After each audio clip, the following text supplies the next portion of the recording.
Hello, everyone, and welcome to this Telit Cinterion webinar, Communication for Reliable EV Charging Infrastructure. I'm Amanda Flake, Head of Global Events here at Telit Cinterion. Now, during part one of this webinar, we examined the EV market's expansion and infrastructure hurdles, highlighting the necessity of reliable connectivity. And not to worry if you missed part one, there is a direct link here in the resources section, which you should see near the bottom of your screen. To explain this topic, I am pleased to be joined by Adam Cousin, Senior Architecture Director at Telit Cinterion. Now today, we will dive deeper into the critical communications pathway for EV charging and how proactive insights from SIM cards and module connections can help minimize downtime and enhance reliability. And with that, Adam, I will hand it over to you to start. So when you're looking at a development of an EV charger, it's incredibly important that you don't necessarily rely 100% on the 3GPP standards to make sure that it's going to work properly in the field. Now, what do I mean by that? People tend to assume when they're developing with a cellular modem that it's just going to do what it's supposed to do when it's supposed to do it. You're going to turn it on, the modem's going to boot up, it's going to do its thing, as people say. Now, clearly, module manufacturers develop firmware for a broad spectrum of applications. And given this fact, it may well be that some of the functionality of the device is not optimized exactly for how you want it to perform in the case of an EV charger. Furthermore, when you put a SIM card into the device, things also get a little bit unfriendly. The SIM itself can potentially be steered. So it may well try and connect to a network operator that perhaps isn't favorable for bandwidth or for low latency communications, the sorts of things that are important for payment systems on EV chargers or for the human element. So when someone walks up to the charger, they're going to expect it to behave in a way that psychologically is quick. So you walk up, you try and do a payment, or you try and access the functionality of the charger in some way. And of course, if this is reliant on the module that's inside to interact with the server, then of course, if this doesn't have the bandwidth necessary, doesn't have the latency necessary in order to perform the task, then that's going to give the customer a potentially bad flavor about that particular charger. Perhaps they won't use that charger again. So it's vital that when you integrate a cellular device into an EV charger, that you address both the way the module functions and the way that the SIM card functions in order to make sure that these things are playing to the strengths of your application. So let's talk about modules, SIM, and platform, and ultimately who has your back. So as an integrator, you can go out and choose a module vendor who makes a particular module based on a particular technology standard. And that technology standard that you choose is going to be based on the availability of network infrastructure, the latency requirements of the application, bandwidth requirements, whatever that might be. You're also going to go out and try and find a SIM card because obviously these modules don't work without SIMs inserted. And the problem is with this is that SIM vendors and module vendors don't necessarily talk to each other. What happens is they both develop devices that are based on a standards and specifications, which are outlined by the 3GPP, but these are potentially open to interpretations, especially around the myriads of EUICC and multi-IMSI, and we'll talk about that a little bit later. But fundamentally, when you're developing an application, things do tend to get left to last. So you might develop the hardware, choose an excellent cellular modem, and then when it comes to the SIM, maybe the choice on that's a little bit later on. Now, there'll be a spec that the device is designed against. So an EV charger might require something like an eSIM, for instance, because maybe you want an eSIM for insurance purposes. So maybe you want to be able to change the M&O in the future, or perhaps you want to be able to give the customer the option, the end customer the option to be able to put their own SIM profile into the device and take ownership of the billing in the future. Now, the requirement around this, of course, needs the module to support certain features.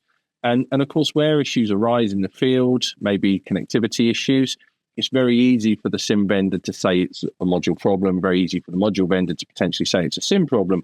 And of course, neither talk to each other. So the EV charger manufacturer ends up in the middle of this discussion as an expert in making EV chargers, but not necessarily an expert in the intricacies of 3GPP standards. And this is really where we can come in to help alleviates some of that pain. Now, put platform on top of that, and you enter a world of security, of certificates, of transportation layer security, COAP, maybe other standards where actually the module needs to support certain features. Maybe the SIM needs to support certain features. Maybe there's VPNs involved. And of course, you enter a situation where it's very easy to create an application which the three elements appear to be perfect on paper, but when you put them together, perhaps they don't work as optimally as they should. And then it's up to the EV charger manufacturer to make sure that these three things work properly by discussing with three different entities.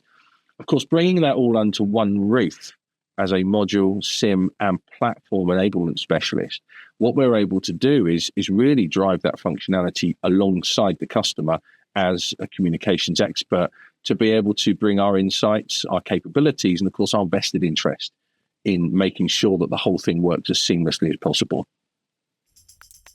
So let's talk about multi-IMSI and EUICC and the assumptions versus the reality, because EV charging is one of many applications that can take advantage of this new technology. And of course, there are lots of things and lots of reasons why you might want to use an EUICC element or an eSIM element, as it's also known as.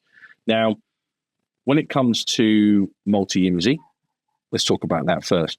So what is multi-IMSI? So multi-IMSI is the ability to have a single profile on the SIM card that can take advantage of different MNOs roaming agreements in order to provide a better level of coverage and roaming in a global sense. In many ways, this can mitigate the need for an EUICC element because perhaps you don't want to do localization. And perhaps as an EV charger manufacturer, you want to retain control of the connectivity of the system. Now, you may want to combine that with EUICC only because in future, perhaps you might want your customer to be able to take over the connectivity. But of course, there are different EUICC standards, and it's important to implement the correct standard for your use case. So, as we mentioned previously, EUICC requires the module to support certain features. Multi-IMSI requires the module to support certain features.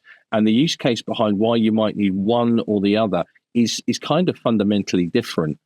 Now, we talk about EUICC and eSIM. So EUICC and eSIM is essentially a technology that allows you to program the SIM card with a new operator profile. And this can be especially useful if you are allowing your customer to decide to put their own profile onto the SIM card post-deployment, or perhaps you want to have an insurance policy in place, as previously mentioned, to be able to change the MNO, perhaps for billing purposes, or perhaps because the roaming agreements change or something like that. Now, implementing a system that can support that at scale is vastly different to implementing a system on the bench. For sure, you can go out there, you can find a device maker with an LPAD or a SIM vendor with an LPAE. These are two different implementations of the standard for which you need to support in order to be able to program the SIM card. But then you have the connectivity platform in order to do this as well. And you have to be able to access something called an SMDP Plus in order to be able to access the SIM profile itself. Now, the solution for this is to partner with a vendor who actually has this technology already in place. And even as a pre-standard today, is able to provide a solution which blends perfectly into what's known as SGP32, which you may have heard of, which is the new standard coming up in the future. So deploy today and support SGP2 and 32 in the future. This is something that actually can be delivered right now. But we can talk about both EUICC and multi-IMSI depending on the use case. I'd like to talk to you a bit now about connectivity management and device management, and the importance here for the forensic level insight that you can derive from these two very important systems which potentially are overlooked. Now, if we go back in time to 2G, 3G, maybe even 4G Cat 1, the importance of device management is somewhat questionable because in those infrastructures, you switch the device on and you could basically leave it on for 10 years. And something that worked at the start of those 10 years still worked 10 years later. And these technologies basically were very insular in their operation, very fixed in their operation. And really, especially in 2G and 3G, not many updates happened over the course of the life cycle of that technology. If we move forward now into LTE, so long-term evolution, clues in the name, this technology is designed to evolve. And actually, LTE embraces 4G, Cat M1, narrowband IoT, Cat 1, Cat 4, Cat 6, 12, 18, all the cats, all the way up to Cat 18, Cat 20, and then, of course, into the 5G world as well. And in 5G, the technology changes fundamentally again with different radio access towers. Now, these adaptations that the network operators have to make over the course of time might involve simple firmware updates. But again, these updates can fundamentally change the nature of the way the technology operates, or they might involve radio access changes, so changing the spectrum frequency or the modulation, which mean that the radio modem itself has to change physically. What we can do over the course of time, of course, is monitor these changes and monitor the way that the device is behaving on the infrastructure. This is something that a lot of applications don't do, because many are focused on the data and application level reaching the server. The data is important to the application, but of course, the way the data is sent, if the data is sent, oftentimes is overlooked somewhat because it's just worked. With this evolution of infrastructure, it's important to start to monitor things like the way the device is connecting. Is it handing off from one cell tower to another? Has the operator decided to enact a change a network infrastructure level, which is going to potentially make that device work in a suboptimally way? And in changing this and in doing this, having this forensic level insight to be able to essentially bring about a forward-looking process to be able to change the firmware in the device, potentially before these changes are enacted by the MNO, or perhaps adjust a variable or some way that the device is interacting with the network in order to mitigate against a potential problem is vitally important. So how do we make sure that this is the case? With device management, and we'll focus on this for a minute, using something like a lightweight M2M framework is a really good way of doing it. Lightweight M2M is a relatively new standard when we compare it to other standards in the industry, but it's been built in such a way that it is designed for device management applications. It's object-oriented and is a very, very powerful tool when it comes to being able to analyze perhaps a cell tower change or a radio bearer change or a technology adaptation within the network, which is having potentially a negative impact on the quality by which the device is interacting with the operator. Now, this could manifest on the connectivity side as an increased data consumption. So from a connectivity CMP perspective, you might want to start looking at the radio radius server element and saying, well, actually, is the device consuming more data than it did at the last session? Am I seeing more data consumption, sending the same amount of data than I was maybe yesterday or the day before? Why has this happened? By being able to use elements of connectivity management, the insights that brings, and device management, and this is the way the device behaves on the network, we're able to bring about a very powerful tool which can ensure that your device and the life cycle of it is able to continue for many, many decades. Let's talk about something that isn't necessarily looked upon too scrupulously by maybe a module vendor, but it's something that actually a device maker has to look at very, very closely in order to make sure that the application as a whole works properly, and that is the antenna.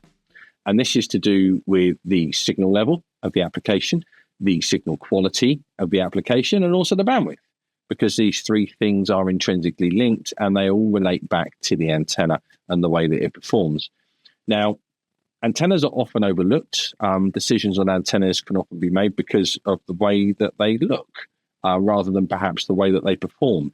There are certain areas of the world where the antenna performance is fundamentally important, though, and this is to pass regulatory and MNO approval. So if we look at places like the USA and Australia, you've got the likes of AT&T and Verizon and Telstra, who all will scrutinize the TRP and TIS of an antenna to make sure that it's above a certain threshold in order for the antenna to pass the scrutinous regulatory testing that they have. This then allows the device maker, the EV charger manufacturer, to go to market in that particular territory with those network operators. Now, why does the antenna need to work properly? And it all kind of relates back to the way the cellular modem is set up to function, and how the RF front end behaves. Now, You can put a poorly behaving antenna on a cellular modem, and on the bench it will work just fine.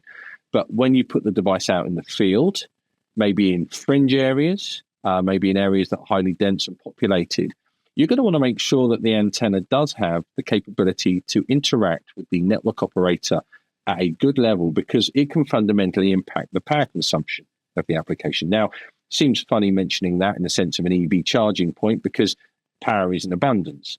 But there are certain applications where perhaps power is less abundant.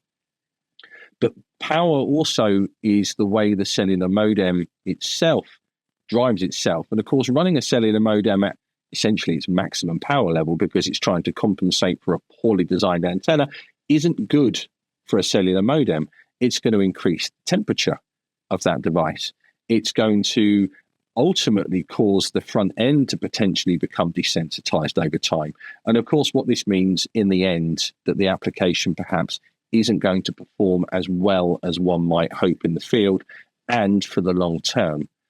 So it's vitally important that the correct antenna is selected at the point of design, because failure to do so is going to ultimately mean that the whole system isn't going to function properly.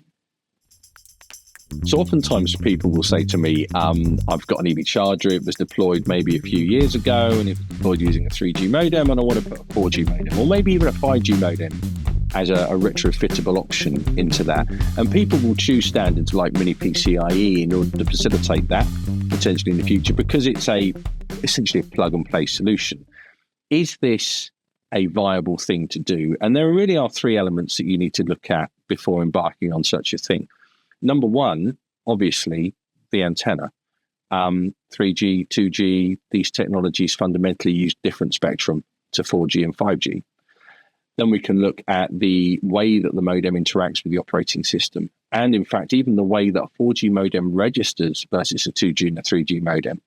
So 4G and 5G use something called enhanced packet switched registration, and 2G and 3G use circuit switch registration. And the behavior around this can differ, which at an application level means that updates would need to happen in order to support the functionality. And then lastly, of course, you've got the regulatory approval. And if we liken this to a situation like, take a laptop, for instance, you know that the laptop that you bought's got a little slot in the bottom of it somewhere, because that particular laptop manufacturer makes a device which can support a cellular modem. But what you'll find at a BIOS level is that the variant of modem that is supported by that laptop is somewhat locked.